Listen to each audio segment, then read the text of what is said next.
From the nation's capital, this is the Fly Fishing Consultant Podcast with your host, Rob Snowhite.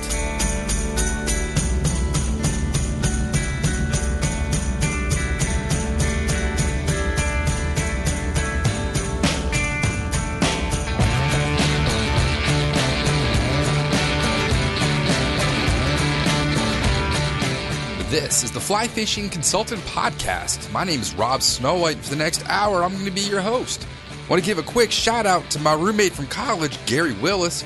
I bumped into him recently at the boat ramp. Haven't seen him in about 18 years. It was good to see Gary, and he's got a bass boat with a bigger outboard than mine, so we're trying to go on in his boat soon. This episode is all about Cortland Line and Brooks Robinson. Brooks works in public relations for the Cortland Line Company, founded in 1915. We'll discuss everything from Cortland's classic to modern fly lines, R&D for catching exotic species around the planet, Cortland's new tipping material, and a new line of rods and reels. This episode is brought to you by Traeger. Traeger brings unrivaled wood-fired flavor to the table, unlocking your food's true potential. No matter which grill you select, Traeger's 6-in-1 ability means you can grill, smoke, bake, roast, braise, and barbecue with pure hardwood flavor. And to hear a little bit more about Traeger, we're going to hear from Rob from down the street. Not that Rob, the other one. Hi, this is Rob Martin from Rutherford, one of the hundreds of Robs at the Rutherford pool you've heard so much about on the Rob Snowhite podcast. My Traeger grill has changed cooking for me permanently. Everything I've cooked, I can no longer cook using any other method. With over 1,000 recipes on the Traeger app, I use my Traeger more than my oven, with everything cooked to perfection. No lighter fluid taste. With football season fast approaching, my Traeger is going to be put to good use. You won't regret switching to Traeger. Hello, meat sweats. All right, so we have Brooks Robinson with us, not the baseball player. Correct. And you are in Cortland, New York today? Yes, sir. Cortland, New York. And you work for a company called Cortland. Cortland Line. Yeah.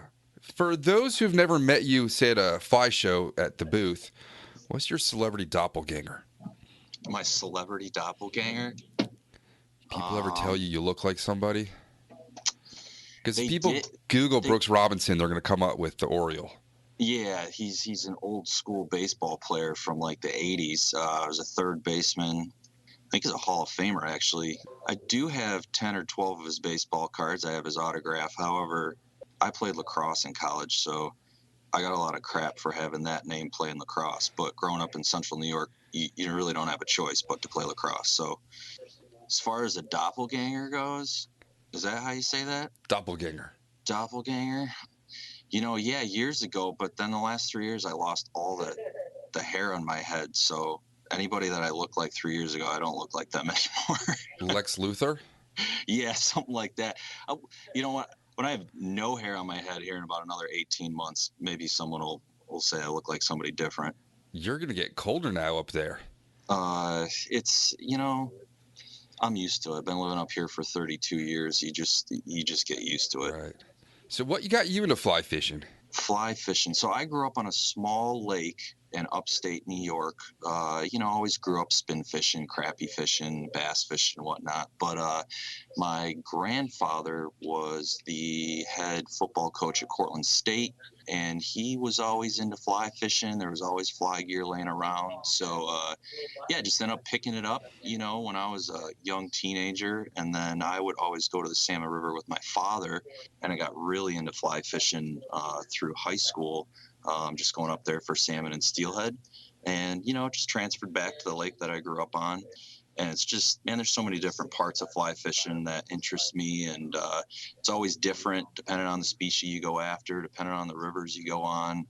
And it's just a huge challenge. And I really enjoy the challenge no matter what I'm going out to target.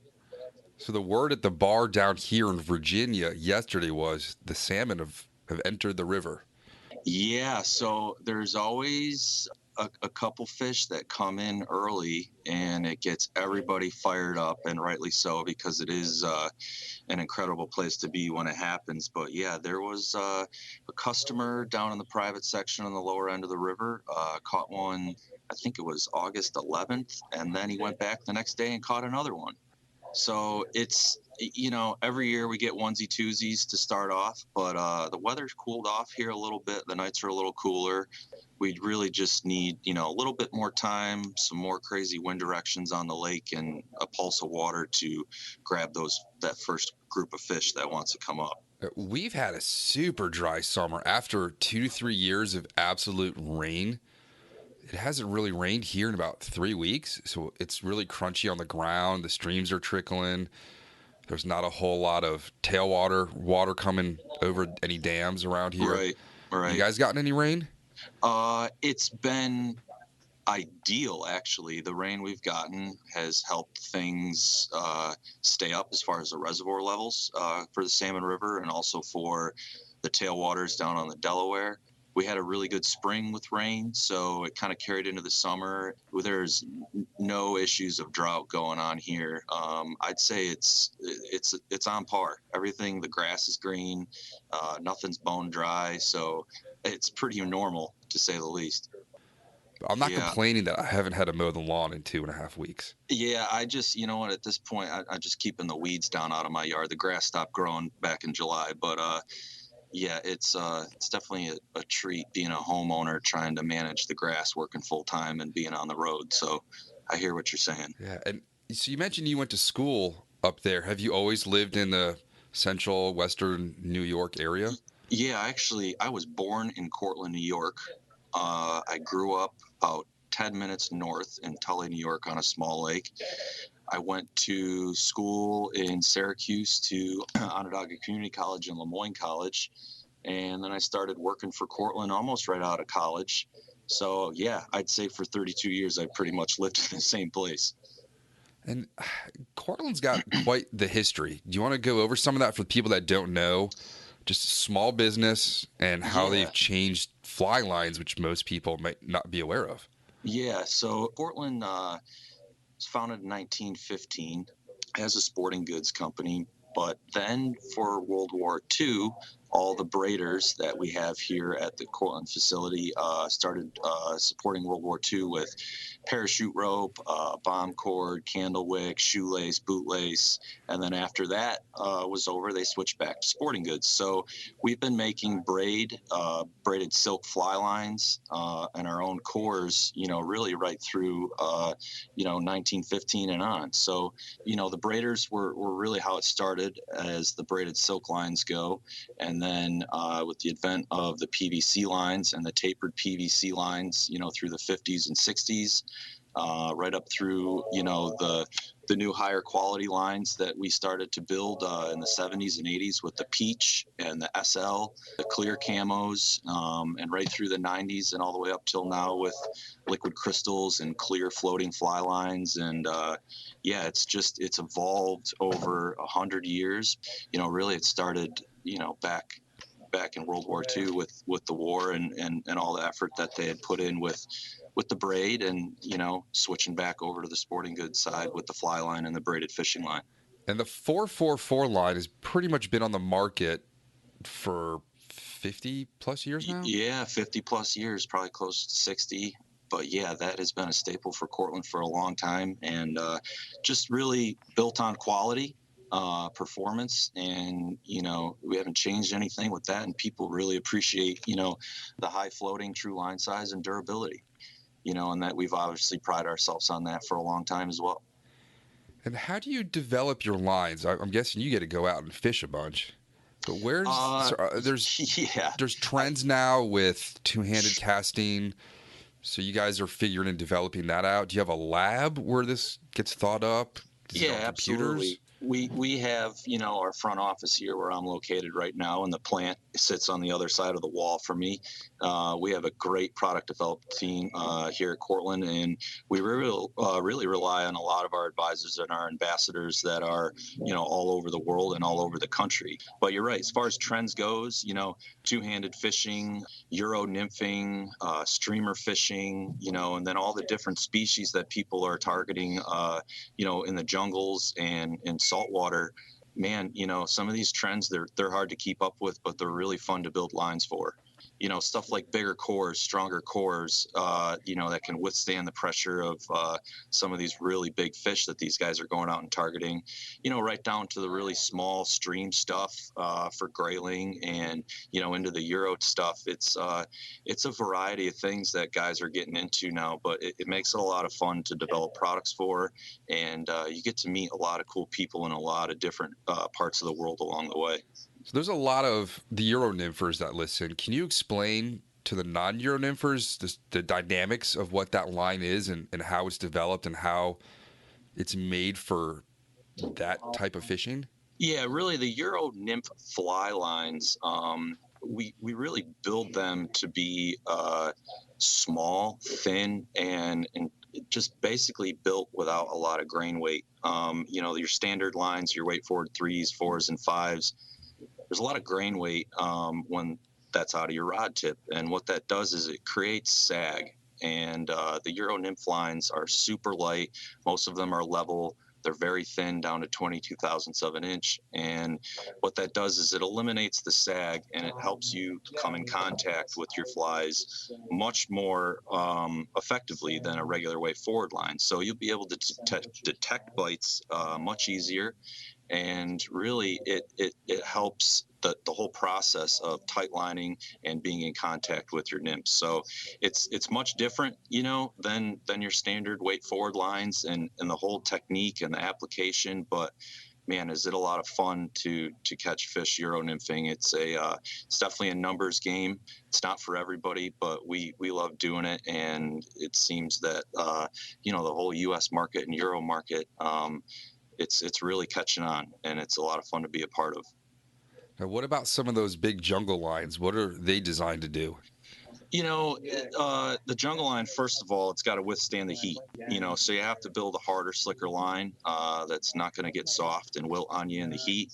And it's got to be durable. A lot of trees, a lot of rocks. You're fishing in some pretty dirty water at times, or basically between giant jungle tarpon, Dorado, Arapaima. I mean, the list goes on, but they demand a extremely strong core and a super durable line. And you got to be a good caster to get to some of these fish. So at the same time, you got to build a line with a proper taper that can deliver a large fly, but something that's comfortable in your hands for 8, 9, 10 hours during the day. Do those lines, what's the breaking strength? I always have clients ask me, what's the poundage on your fly line? I'm like, I don't know. So it's going to vary, like your trout lines will be anywhere from, 12 to 20 pounds, 25 pounds, up through some of your bigger salmon steelhead and smaller saltwater stuff between 20 and 30. Your tarpon lines will be around 30, 35. And then the jungle lines, we step up to a 50-pound braided nylon core. And what the braided nylon does is it has much less memory than a monocore at 50 pounds, and it's way more durable. So it's much more forgiving as far as the memory goes. And the durability, especially when you get into coral and stuff like that for GT fishing, it's definitely wanted versus a monocore line. So, it's going to vary from species to species. The biggest thing is those jungle lines, those GT lines, and those tuna lines is they just got to be able to withstand the heat you're going to put on that fish. And sometimes those fish, they'll put their own heat on the line with how hard they'll run sideways. They really demand everything you got putting in a line, and both you as the angler, it's tough. You're talking 30-minute fights, 45-minute fights. They're brutal. How long does it take for product testing before you can release a line? How many GTs have to be broken off before you go and reconfigure the chemistry or the dynamics of your line? I'll use that. That's a good example using that line, because that did take quite a long time to develop. The first thing is it has to be the season that you're developing a line for in order to test it. So sometimes those things only come around a couple months out of the year. Maybe it's 6 months out of the year. Luckily with GTs is you can target them almost all year around, depending on where you're going. But yeah, the biggest thing was narrowing down the core for that line, something that was strong enough, that was durable, was comfortable to cast, that didn't retain a lot of memory.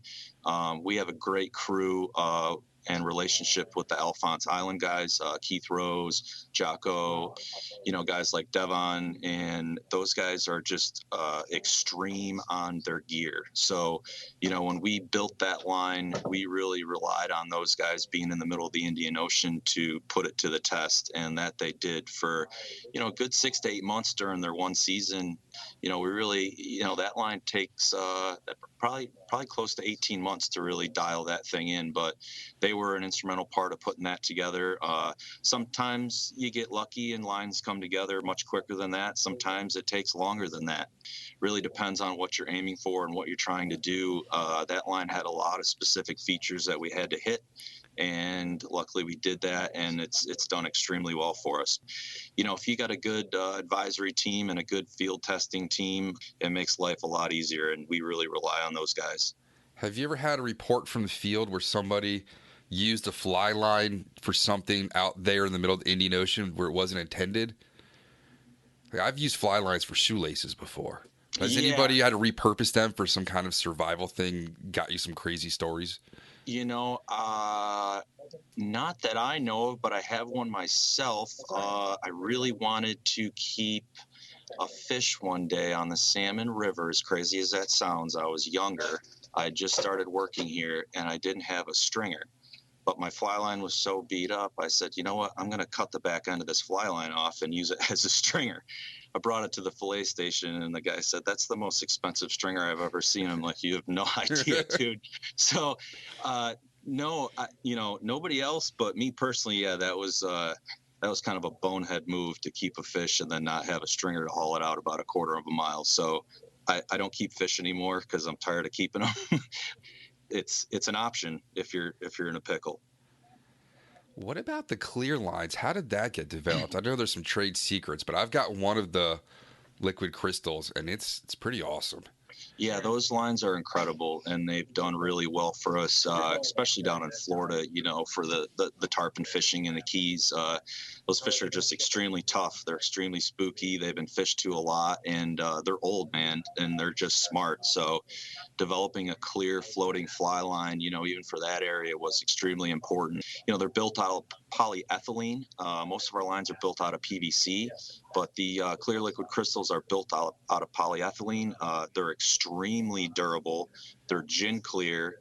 They float extremely well, and really dialing in the hardness and the monocore within that to find the right stiffness, something that's not too stiff, something that's not too soft. That line, that was one of the lines that took the longest as far as development, but I think we nailed it, and man, the sales are great. The people appreciate it, and the hardcore tarpon guys, they love it.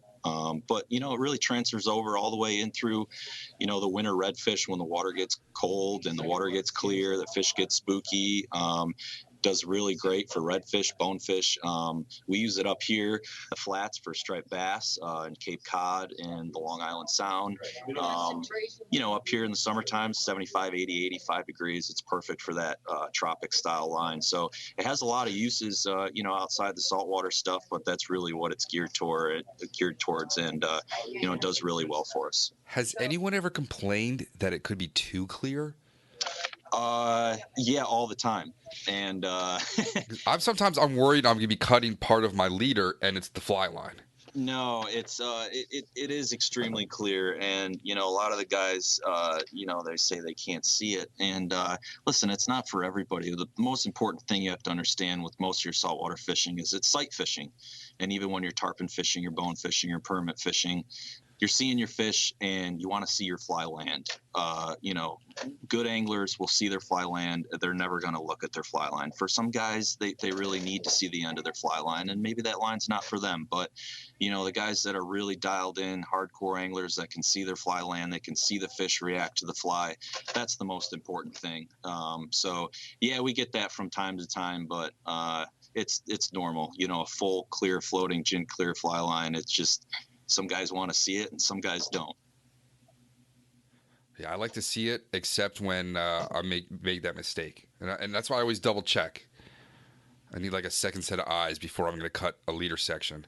Yeah, exactly. I know, you know, that line does really well. It's tough for a guide and a client mix on a boat because the guide really likes to see the fly line and see where that is. If you have a great angler, you know, that relationship isn't as important. But when a guide is really talking to his client and relying on seeing that fly line, you know, to see where his fly landed, that's where you know, we make colored versions of the liquid crystal as well with the guide taper and the sky blue liquid crystal. So we do offer the same technology in the PE line in a colored version. So if you really love that clear line and you need to see it, we have those as well. What about, I don't know if you guys still make it. There was a line made for old bamboo rods, so it would go through the guides. Yes. You still make that? Yeah, the 444 classic silk line. And that is really built to mimic the old silk lines. It's much thinner in diameter, so it goes through the smaller guides on bamboo and glass rods. It's a true line size. It's a long front taper. You know, it's not built to throw big, giant streamers. It's really as built for classic rods. So that line does really well. The color looks like the old silk lines. You know, we do really well with that with the bamboo and glass guys, but yeah, it is specifically built to be a little thinner and help go through those smaller guides much better. When you were making silk lines, were you importing the silkworm? Man, you know, that was or were you raising them? That was long before I was born. I wish I had the answer to that. Unfortunately, I can't answer that. I'll follow up on that with you though. I'm sure the answer is somewhere here in the plant. Do you guys have like a room of relics? Yeah, like the attic of Goonies, just all sorts of old stuff in there. Yeah, you should see this place. It's and it's not a small room either. Like I said, we've been around since 1915. So, man, the history that's in this room, it would blow your mind. Some of the pictures of some famous people, you know, at the Cortland plant, fishing with Cortland employees, you know, just all the old stuff we used to make, some of the old machines, the front door to the old plant back in the 30s and 40s is in there. It's incredible. And someday we'll get all that stuff out for people to see because there is a lot of history there. And it's neat, man. If you're into fly fishing and taking a look at some of the stuff to see the progression of the sport over 100 years, it's really incredible. And back then, I mean, it was pretty much trout people were fishing for. Was that kind of it? I mean, there wasn't the fisheries hadn't been developed yet. You're right. Basic you know, line.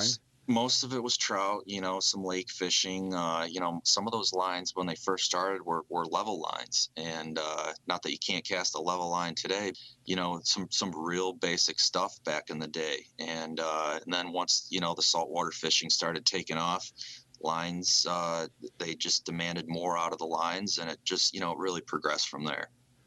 Do you have some of your own favorite lines and fishing situations you use them in? Yeah, that clear liquid crystal is probably my all-time favorite. I don't get to travel down to Florida or the coast too much down there to use it. Yeah, but when I do, that line has been a huge success for me. You know, I'll fish every trout line we make up here, both for testing and certain situations. But those clear liquid crystals, they got a special place in my heart just because of the tarpon I've been able to land on them and the redfish and, you know, some snook. And they're incredible, man. I got one of those in my truck at all times, just in case. What are you driving? A Toyota Tacoma. Do you have personalized fishing plates?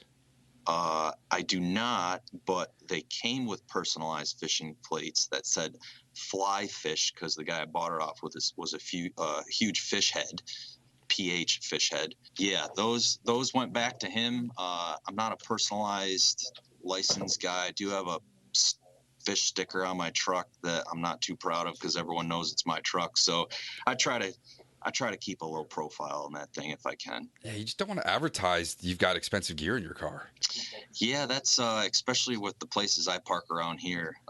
You're really asking for it, and listen, it is what it is, but yeah, I'm not one for stickers and personalized license plates. Like, I need to cover my car with knitting and crochet stuff, and then no one will look in my car when I park. I don't know what the key to that success is, but there's definitely something that you can do to deter those people. Luckily, the places here in upstate New York where I fish a lot, the people are great, and it's not an issue.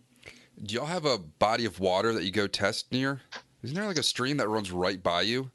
Yeah, that's great for, casting, warm water fish. We're lucky to have the Delaware. It's an hour from where I'm sitting right now. The Salmon River is, about an hour from where we're sitting right now as well. Those rivers are really nice for salmon, steelhead, two-handed stuff, right down to every kind of trout line you can imagine for streamer fishing, Euro, Nymph, and dry fly fishing and whatnot. So, and then the lakes up here, we have a ton of lakes that offer a lot of different species. So really the testing, it's endless on what we can do up here, which is extremely nice. And then in the summertime, going down to the saltwater, it's really nice to test those lines as well. But like I said, as far as the saltwater stuff goes and the tropic stuff goes, we really rely on our team, and they've been an instrumental part of making those lines really good. I want to go back to the two-handed stuff because that seems to be one of the fastest growing. Originally, there were just big, fat heads that could launch stuff, and then it's become more and more evolved over the last couple of years, maybe 10 to 15. Sure. How is for sure that? You guys are close to places where you can two-hand fish, like the Salmon River. So how much influence has fishing up there had on the development and R&D in your lines? Well, up there a little bit, and the biggest thing with the two-handed fishing is it's all over the world, really, and it's going to vary from country to the guys up in Norway and Russia to the people in the Miramichi in Canada, right over to British Columbia in the Pacific Northwest. Each place requires something different. The rivers are set up different. The fish are different. The flies you use are different. Some place requires, long floating lines, long leaders. Other places are shorter heads and heavy sink tips.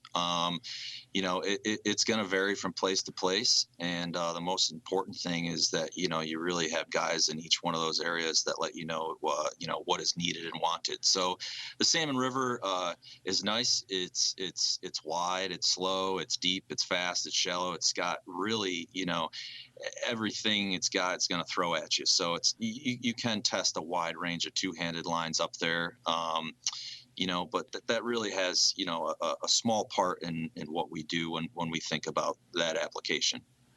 And if somebody is going to, say, the Pacific Northwest or Norwegian Fishing Club or the Arctic Circle or something, how do they get a hold of someone at your building to find out the best line to match where they're going?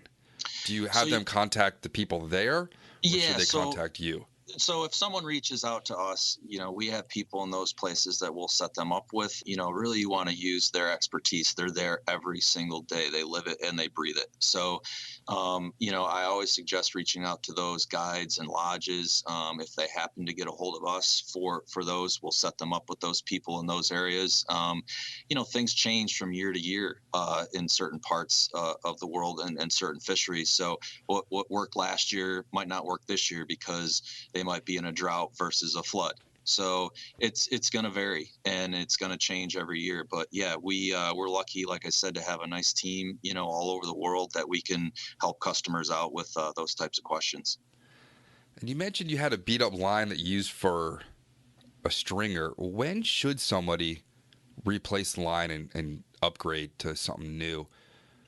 Usually, it really depends on how much you're fishing. And if you're fishing every single day for 200 days a year for trout, it's going to be different than if you're fishing almost 200 days a year for salmon steelhead. The stress fish put on a line is going to vary. The tippet you use is going to vary how much stress is put on that line. For example, if you're fishing 6X dry flies versus 12-pound fluorocarbon leader material, there's more stress on that heavier line with the heavier tippet. So, it's going to vary as far as usage, but you'll start to see a degrade in the fly line, whether it becomes a little softer or sticky, or maybe there's some cracking, maybe you see a lot of dirt on it. We always suggest, cleaning your fly line with a silicone lubricant, fresh water, wiping it down, keeping it dry, keeping it out of, a moisture type area where it's going to get hot and cold, dry, wet, and, the back of your car is not a great place for that. So, the longer and the better you take care of your fly line, the better it's going to treat you. So, as far as when to get rid of your fly line and grab a new one, listen, if you've been fishing a line really hard for a year or 2 or 3 and it's just not performing the way you want it and it's got some cracks and ding it, treat yourself to a new fly line. You're going to be glad that you did that. What about backing? Should people be swapping backing out after a certain amount of time and dunks into the water and just use and abuse? Yeah, backing is one of those things. Sometimes people never see the backing. Sometimes guys see the backing almost every fish, whether you're tarpon fishing or not. Dacron backing does need to get changed out a little bit over time, depending on how much moisture, how much time it's been soaked, how you've handled it. But, the gel spun backing, the spectra fiber backing, that stuff is pretty indestructible. It can stay on a reel for quite some time. If you're going into your backing a lot and you're going to want to check for nicks and burrs, whether it's rocks or coral and whatnot, and you're going to have to swap it out if you get some damage there. But, the micron backing that we make, extremely durable. Man, it's a 12 karat backing, super smooth. It is a super quality backing for a Dacron. So it's going to last you, man, just as long, if not longer than your fly line. Like I said, the more times you dunk it and the improper storage, it's going to degrade that material a little bit more. But the higher price you pay for backing with the Spectra and the gel spun stuff, it's going to last on your reel much longer. Yeah, I've got some backing that's at least from the last century on a lot of my reels. Yeah, and you know what? If that backing's not seeing daylight because the fish are catching are pretty small, then it's fine. But when it matters, you're going to be glad that you have some fresh backing on there. Indeed. And I'm glad there's colors of backing. It used to just be white. Yeah, it's dingy and turn brown. It's getting out of control what people are really wanting for colors, but like I said, it makes it fun to develop those ideas and those colors, and more companies are coming out with more colorful reels.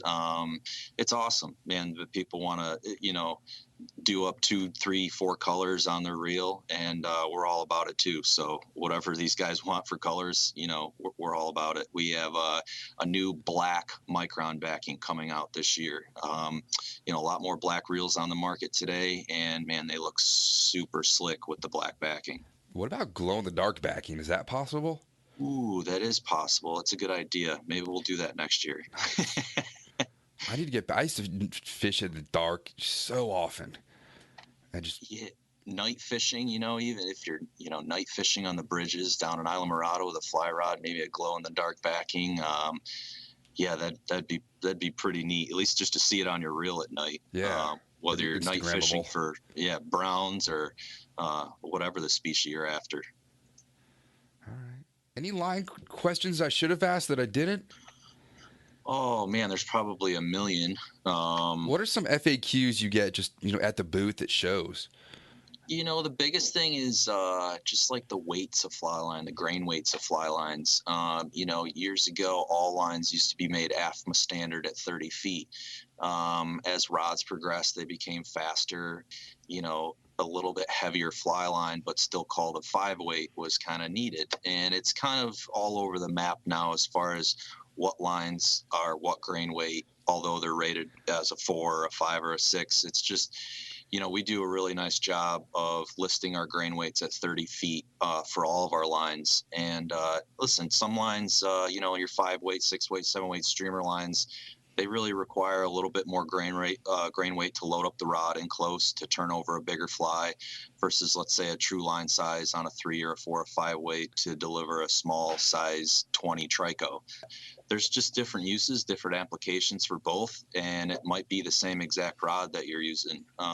So it's going to vary, and we really try to do a good job to give the customer and the angler every bit of information on that line and to help them make that decision. But we're always happy to answer those questions. But yeah, that's probably one of the bigger ones is, should I put a 6 weight on my 5 weight to load it up? Should I put a 5 on my 4 to load it up a little more? Should I keep a 5 weight on my 5 weight? And it's really going to depend on what you're doing, what you're going after, the flies you're throwing, and the rod you have. So it's it's a challenge even matching some lines up with rods or rods up with lines, but everyone's doing a much better job at helping the customer out. Just the more information provided, the better. I like it. What about the welded loop sort of revolution that those are all integrated now? Back in the day, you'd have to, like, I've got clients will show up and they'll have the little metal pin in the tip of their fly line with the leader. And then there was the Chinese finger traps. Yep. Is the welded loop going to be the long-standing tradition or invention that we're going to see for a couple more generations, or do you think somebody will come up with? Yeah, I think the welded loop is definitely here to stay. Coming up with something extremely durable that holds together for a really long time is going to be nice to see over the next coming years. It's something that we pride ourselves on, making strong, durable loops. The braided mono leader loops, those are really nice. They're a little tricky to put on if you're not used to it. A nail knot or a uni knot with the butt section or leader does just fine as well. But the welded loops, man, they're just super convenient. If you're changing out leaders and you got a loop leader, you got sink tips, the welded loops they're really nice to have. The biggest thing is, what you're using them for. A lot of the times, like in the European, some of the lake market that we sell to, the welded loops, those guys are attaching really thin tippet right off the sink tips, and they prefer to have a braided mono loop on there because the tippet doesn't cut into the jacket material as much as it would a fly line welded loop. So the braided mono loops, they have their place. Those little rings that you were talking about, I haven't seen those in quite some time, but they're pretty cool when they existed. But yeah, welded loops are here to stay, and they're only going to get better from this day on. It's always amazing. It's always amazing to me when a client will show up with their gear and have me take a look at it, and I'm like, wow, I've not seen that in a long time. And usually it's when I see that little pin. Yeah, I don't even know who came up with that idea. I don't know where you can get them, but they're pretty neat. They are convenient. They're not great for floatability. It does expose the core on the fly line when you do that. So that does get damaged over time. But the welded loops, they're just they're here to stay, and I love them. They're super convenient, and I know a lot of people appreciate them on the fly lines. Now, so we've already mentioned the clear line. What about the people that swear that fish in certain locations require a certain color line? You just cater to what people want. You're like, yeah, man, if you want that, boom. There is some truth to that, and it really, a lot of it really depends on your backdrop too. Certain scenarios, certain species do require certain things, whether it's a high vis orange line to see it, whether it's a clear line so they don't see it.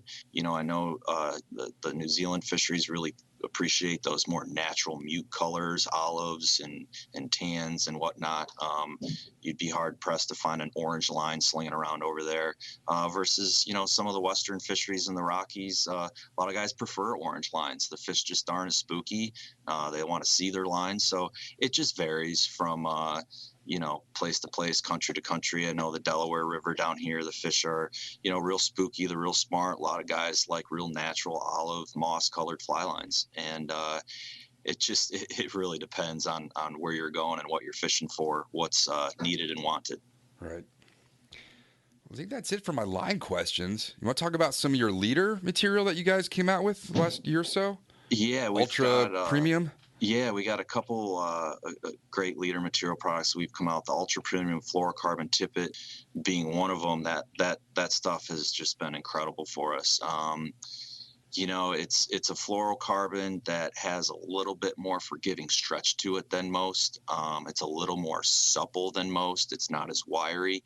It has kind of a dual layered finish to it, a little harder jacket for abrasion resistance with a little softer core, so the knots seat much better.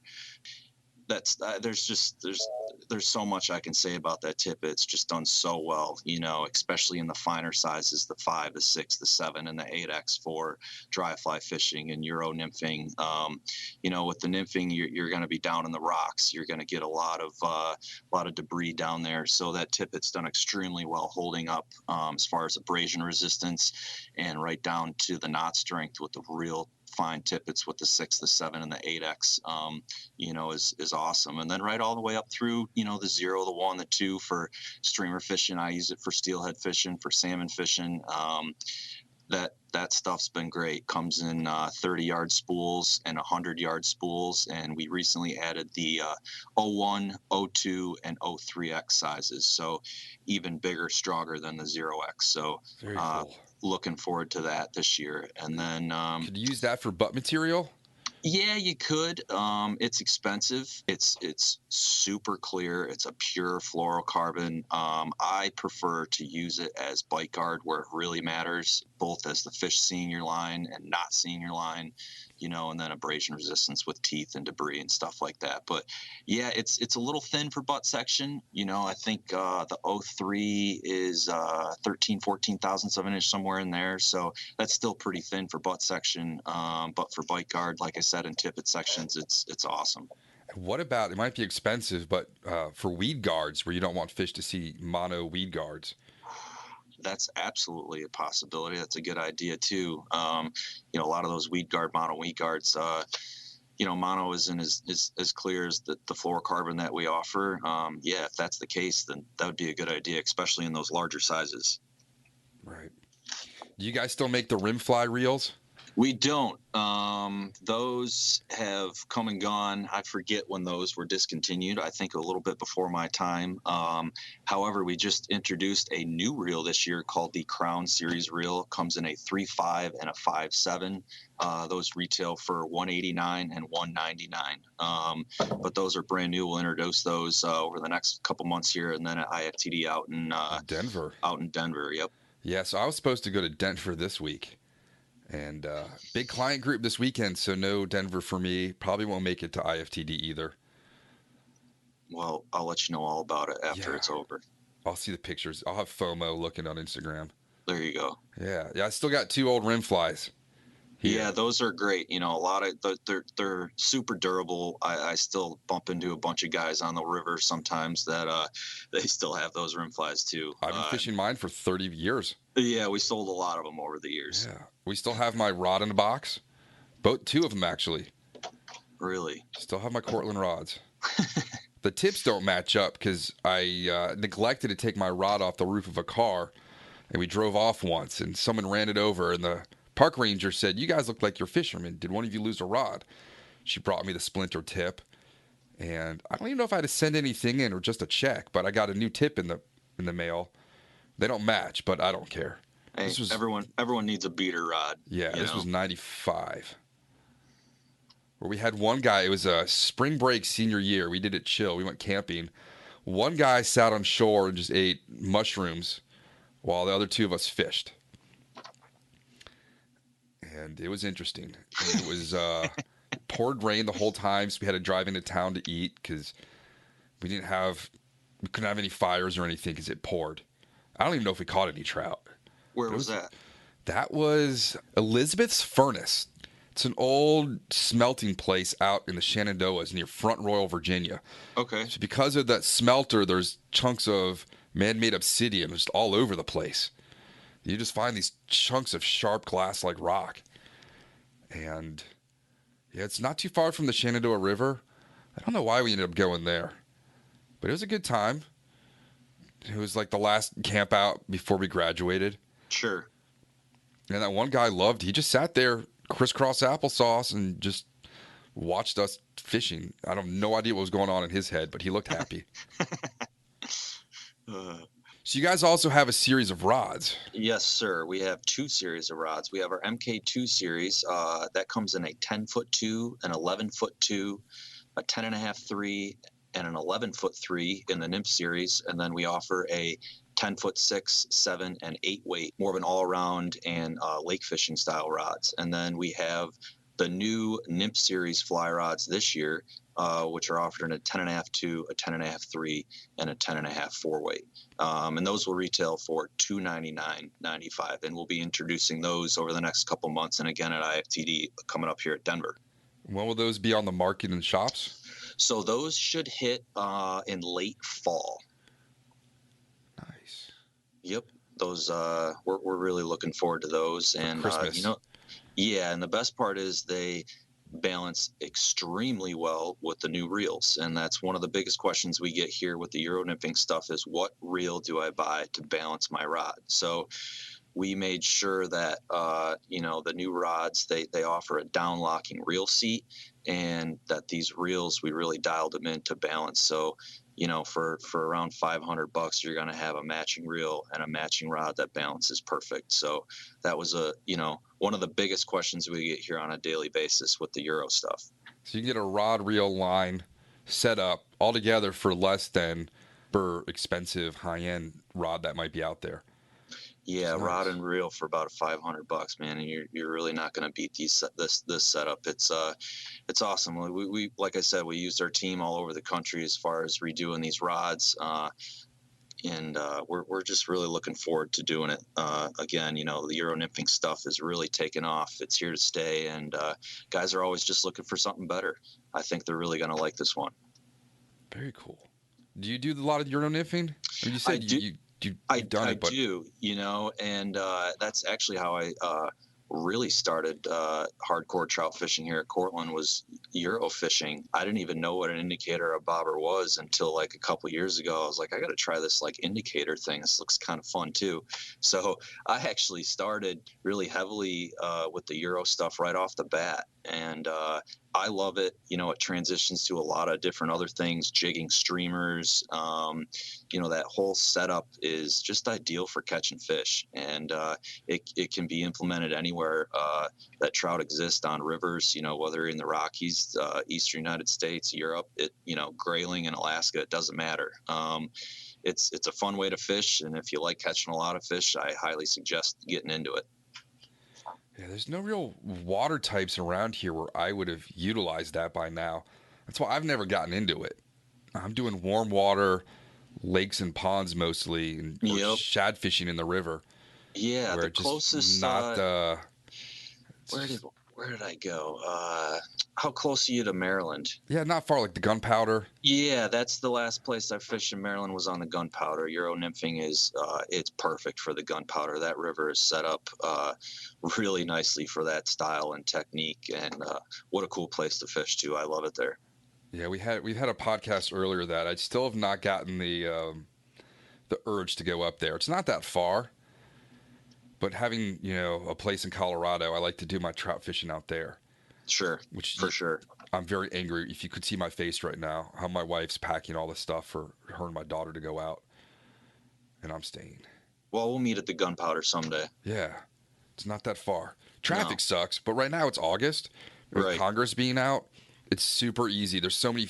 Everyone's either on vacation or just not on the roads right now, and it's so much easier to get around.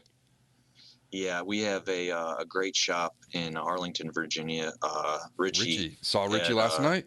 There you go, at District Angling. So, I'm down there a little bit, and, also the backwater angler up there by the Gunpowder. So I'm familiar with the traffic troubles that you have. Yeah, Richie's near the Italian store, and we're out of our bolognese salt. It's just this herb sea salt. It's awesome, but I'm like, man. Like, do I want to battle traffic for a $5 shaker of salt? Well, you get to go see him and shoot the breeze in the shop. And then we can park our Xterras next to each other. Exactly. Yeah. Exactly. All right, so I've got some non-fishing questions. Well, there are fishing questions we'll ask now. Okay. So the non Cortland specific questions. If you had a superhero power to make you a better angler, what would you choose? And have you watched The Boys on Amazon yet? I have not. You know, start that tonight. It's a superhero show, but it's not about superheroes. I have a 2.5-year-old daughter. It's mostly Mickey Mouse Clubhouse and Dora the Explorer at my house. A great kid show. The only one I endorsed was Ben and Holly's Little Kingdom. It's funny. Man, if I had one superpower, I'd say it's probably predicting the weather. Is that good enough? That would work. Yeah. Because that's the biggest thing that dictates where I go, when I go, and how I do it. And as a fisherman, man, if I could predict the weather or foresee what's coming, I don't think anything's going to beat that. The wind is something I despise. If I could have turned off the wind yesterday when my wife and I were out on the Potomac, it would have been. There were white caps. See, if I could predict the weather, then I would just avoid the windy days. Yeah. And I would do something different, you know. What's your favorite piece of modern fly fishing gear? Favorite piece of modern fly fishing gear? Man, I have to say our ultra premium fluorocarbon tippet. The fish I've landed on that and the fish that we get pictures of from all over the world, that stuff is just incredible. I mean, you can't beat it. I've gotten in some hairy situations with log jams, with big fish, really light tippet and big fish. Stuff's just incredible, and I've put more fish in the net because of that. I definitely have to go with that ultra premium fluorocarbon. It's been perfect for what I do, and it seems like it's perfect for everybody else too. Right on. Do you have any superstitions when you're on a fishing trip? Yeah, more superstitions hunting. I'm a big bow hunter, and I get weird about like wearing the same hat or doing different hats. But fishing, I just try to roll with what's given, whether it's weather, flows, wind, fish. Superstitions, I get them bad with hunting, but not fishing. Okay. If you had your own personal Groundhog Day, you woke up every day and it was the same place to fish, where would you choose? Oh my God. That's an awesome question. I'd have to say the Delaware River in the like June, when everything's like lush and green and the mayflies are just pouring off and the fish are happy and the weather's nice. You just can't beat being down on the Delaware system when it's nice. And most of the days it does seem like Groundhog's Day with the fog that comes off that river. You can't tell what day you're fishing anymore. But it's like Brigadoon. Yeah, I mean, if I could retire right now, I'd move down there and fish every damn day. That place it's incredible. And the people are awesome. I just love it down there. What's the worst place you've ever fished? The worst place I've ever fished. Oh, man. It's such a tough question. The worst, I don't think I've had many. I've had bad experiences at places, but the worst place I've ever fished, I don't even know if I can answer that. I'm pretty lucky. I haven't had any. They've all been pretty good. When is it okay to pose with a fly rod on your shoulder for a grip and grin? If you're new to the sport and it looks cool to you, man, that's cool. If you're goofing around and you want to show off your new rod and reel and your buddy puts it on his shoulder, that's cool too. A lot of people get into that stuff, and I do whatever makes you happy. All right. Do you have a favorite fly fishing book or author? Ooh. I really like the stuff Angelo Peluso does. You might not know him, but he's a saltwater guy in Long Island Sound. He writes really cool stuff, and some of it's about his recent trips, some of it's some like mystery type stuff out in the ocean. But Angelo Peluso's he's pretty dialed in. Do you have any fly fishing pet peeves? Pet peeves. Yeah, is stocking one of them? Yeah, man. Can I say that? They're stocking the rivers here with smallmouth. I'm like, that's a non-native species. So everyone's up in arms about snakeheads ending up here, but you're okay with smallmouth being put in? Yeah, I'm a big anti-stocking guy, and mostly it has to do with trout fishing. I could go on for hours about this, but it's just lack of education, you know, both in the, the people that are doing it and the people that prefer it. I think stocking's a giant waste of money, and it's, wild trout it's a species that just can't support itself when you take them, and there's a reason why you only get one buck tag a year, because if everyone was shooting 5-6 bucks a year, we'd have to start stocking deer, and that would sound stupid, wouldn't it? So We don't need that in Northern Virginia. yeah, so it's just, stocking trout. Like, I get it. I'm okay with stocking trout where they don't exist. But putting stock trout over a wild fishery and not adjusting the laws as far as the keeping of the fish, it's something that's got to change, and it's got to change quickly. Montana is doing it right. People prefer to go to Montana because they don't stock trout out there, and it's something that could take off everywhere. And I think it's just a giant waste of money, but I'm sure I'll get some kickback from that. But that's just really how I feel. My father-in-law only fishes for stocked trout in lakes and reservoirs in Colorado, and he wonders why every one of them tastes the same. I'm like, well, they're kind of all just genetic reproductions of each other. Yeah, and stuff like that, I could care less about stock ponds and whatnot, and reservoirs. But the stocking over wild trout fisheries and rivers is When they overcompete with the natives. it's brutal. It's just got to come to an end soon. And luckily, is a lot more awareness about it, and there's a lot more people talking about it. And my generation is all about trying to fix that, and it's really nice to see. If you had a time machine to travel back in time and fish with any angler, who would you try to travel back in time with, or someone that's alive now? Any angler? Man, probably just my dad. We got to fish a lot together when I was young, but I just want to go back and do it more. It's tough getting them down the banks sometimes now, but yeah, I'd love to travel back. Man, when I was growing up, he used to tell me stories about this fishery and that fishery and how good they were and how many fish there were. And just seems like none of these fisheries are the same as what they used to back, in the 50s, 60s, and 70s. And, there's a lot of things that come into play about why that is, whether it's pollution or overfishing and whatnot. But yeah, if I could go back to, the way things were back in the 50s and 60s and 70s with my old man, that'd be pretty cool. Right on. What's the strangest thing you've ever found on the river or a lake or while you're fishing? Man, I was nymphing this fast, heavy run like 3 years ago. It was like early December. It just started snowing. It was quiet. There was nobody around. And I like saw something in the bottom of a creek, and it was like pale, like kind of small. And as I got closer, it literally looked like a dead baby until I got close, and I realized it was a naked doll on the bottom of the stream.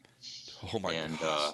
yeah, That happened to us with a turkey in a Safeway shopping bag once. There you go. Under a bridge, and we basically shot who's gonna go get it, and I was the one, and I was like, oh my gosh, there's a baby in that bag, and it was a just turkey. It was bad, and I went home right after that. It messed me up. And as a parent too, that kind of stuff even troubles you more. Yeah, I think that was like right around the time my wife was pregnant too. It was like 2 or 3 years ago, and I don't know what I was thinking about, but yeah, I blazed home right after that. And doll babies can be pretty creepy. You're gonna find out you're gonna have naked doll babies all over the place soon. No, we already do. You got them all? I got 3 in my truck right now. Oh my gosh! Does your daughter draw on them? Or is that? No, she draws on the steps up to down to the basement. She's drawing on the hardwood floors right now on the walls. So we're getting past that though. Oh my gosh. They're so destructive. My kid threw a bagel this morning. And I was like, make your own lunch. Yeah, Who throws bagels? My daughter's pretty calm. I'm lucky so far. Man, yeah, mine could be Jekyll and Hyde. I don't know what I did this morning to throw her off. What item in your fishing gear, if you'd left it home on a trip, would totally screw you? My glasses, my polarized glasses. If I don't, those are the first thing that go on my head when I wake up in the morning. What's your And, brand of choice?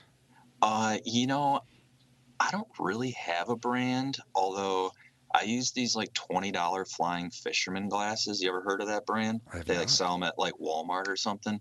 Man, they had this like amber tint to them, this like yellow tint to them. I wore them for 5 years. They were insane. And one day my wife bought like a pair of Costas for Christmas, and they looked like they were more kind of offshore lenses. And I was like, I don't know if I'm gonna like these, but last year I started wearing them, and I pride myself on my sight fishing. I grew up sight fishing, and the stuff I can see with these new Costa lenses is just insane. And they've been on my head for about 18 months now, and I'm just never going to take them off. They're super durable. They don't have a scratch on them. I beat my gear up on a daily basis. Like I said, they're on my head every single day. But if I left home without them, I'd either go buy a pair or I'd just go home. But fishing without polarized lenses, especially these new ones that I have, I just can't do it. And never let liquid potpourri get on your sunglasses. Is that not good? I couldn't figure out where the smell was coming from. We were hiking the Salmon River a couple years ago, and then I realized the potpourri thing had leaked all over my Costa case and absorbed into the glasses. I thought the guys were spraying me or doing something like a joke. You know, I'd sit down and they would squirt potpourri on the back of my head or something. I couldn't, and the more I would walk, the stronger the smell got. My goodness, it was awful. And it took me a while to figure it out. Yeah, one day I was eating a sub and my glasses were around my neck. And I went back out to the creek after I got done eating my sandwich, and I put my glasses on. Yeah. But I didn't realize a giant piece of lettuce with a chunk of mayo landed in my lens. So when I put my lens back on, I just coated my face in mayo. And trying to get mayo off a pair of polarized fishing glasses is extremely hard, especially with like a dry fit shirt that doesn't soak it up. That was a tough afternoon. Yeah, I've had that often. That's a problem. Not even just fishing, just out and about. I'm always getting food in there. Costa needs to make a tray or a bib for their glasses when they're around the neck. I guess I could just swing them on the back of my neck when I eat. I'm a mess when I eat, so I just don't even pay attention until I put my lenses back on. But agree. Speaking of food, do you put ketchup or mustard on your hot dogs? Mustard always. All right. What would you tell your younger self about getting older, even though you're a young whippersnapper? Oh, man. Save your money. Don't buy stupid shit growing up. Save your money when you really need it. What's your favorite Harrison Ford movie? Clear and Present Danger. Nice. Does your hometown have any urban legends? No, my hometown's tiny. There's nothing urban about that place. Do you have any irrational phobias? I don't. And if you had a time machine to either go back in time and see a band, what would you choose? Led Zeppelin. And what about if you go back in time and see an athlete in their prime?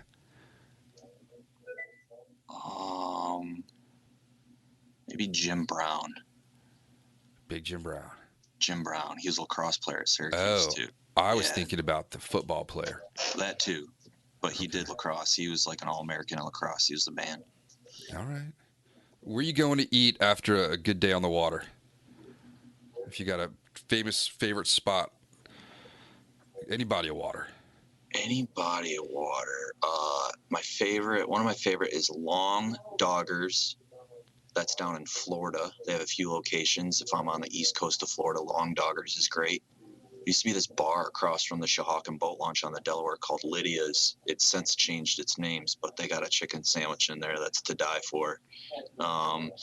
Any place that's got like good food and a bar. I like to have a cocktail after a long day on the water, and I like to just bullshit with other guys. So any place that's like cool, chill, got food and beer and some cool people there, I'm there. Let's say you do end up coming over to our place when you're in town. What's your drink of choice? In the mornings, I like spicy Bloody Marys until about like 1, 2 o'clock. And then I like Tito's and lemonade. We do vodka, lemonade, and then we muddle cucumbers and mint from the garden right now. And we have old-fashioned crushed ice machine. That is good. I'll send you the recipe. We got it online. Yeah, that sounds delicious. Cucumbers give me the hiccups, though, so I'm out on those. Oh. Well, I don't know why. They're called burpless cucumbers. Oh, there you go. So I'm in. All right, I'm in. Yeah, I thought my mother-in-law with her, my in-laws don't really speak very well English or at all. And she was saying they planted burpless cucumbers. And I thought she was, because they mistake words for other things all the time. I could not figure out what she was talking about. And then I finally saw at Home Depot the pack of burpless cucumbers. Yeah, it's legit. And, the other, when I get up at the Salmon River there, a long day of salmon fishing, that new lodge they got up there, the Tailwater Lodge, they make a killer onion rings and Moscow mules. Okay. And sitting up there at the bar, I love it, man. Everyone's great up there. Yeah, those onion rings are freaking awesome. Yeah, they got those dialed in. Yeah. I had one more question. What was I going to ask you? It was about, are the coworkers pointing at you and like, what is that guy doing over there today? Yeah, young kid in customer service walked by and made a super funny face because, I'm just blurting out stuff like mustard and Moscow mules, and because they don't hear me. Yeah, they can't hear you, so they think I'm like going crazy over here. But it's normal. I'm usually loud at my desk. I'm just a loud person. So actually, they probably think it's just a normal day over here. How many employees do you have? We have about 10 here in the office, and then we have about 20 in the plant on any given day. Do you guys have a softball team? We used to have a softball team. We used to have a basketball team. We used to have a golf team. We used to have, this place was crazy back in the day, when they made a lot more different sporting goods on the braiders and whatnot. But yeah, we used to have all those. I got pictures of the old Cortland Line basketball team with like Leon Chandler and people in it. Everyone here is way too out of shape to be playing basketball right now. If we could have a golf team, we'd be terrible, but that's about is the extent of the athletic ability here. I want to get a neighborhood softball team going because we got a dad in the neighborhood that used to play minor league for 10 years for the Houston Astros. He would clean up on the pitching. Yeah, none of us here, we've, our peak days have passed us in high school and college. Everyone here is just happy to be a fisherman at this point. So where can listeners find out more about Cortland, and who's doing your social media? Because there's always the Twitter feed's awesome. Yeah, so we have a team that does our social media, Matt Rush, Ryan Edwards, and a couple other guys here at the office. You can check us out on YouTube, Instagram, Twitter, Facebook. Our website is killer. You guys should all go check us out there at www.cortlandline.com. If you have any questions, you can always email us at info@cortlandline.com.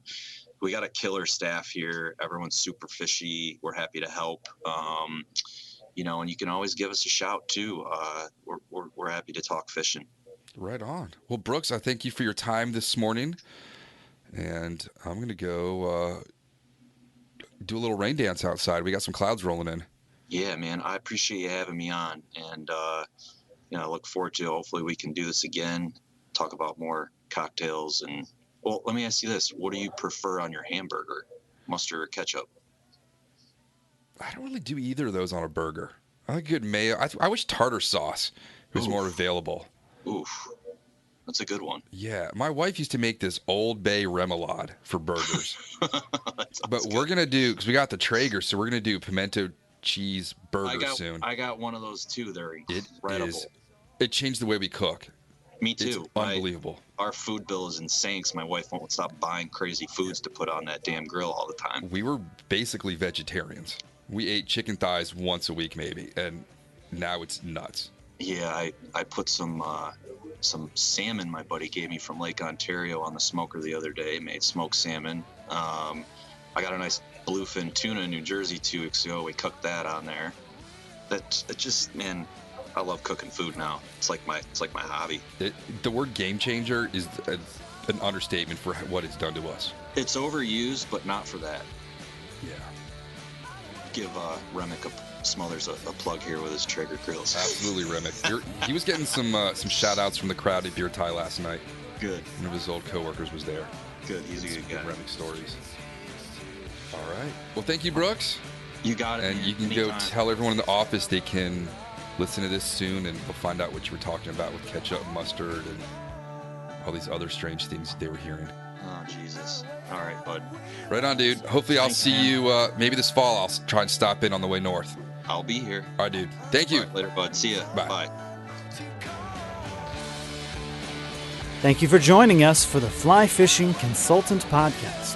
For more information or to contact Rob, please go to www.robsnowhite.com.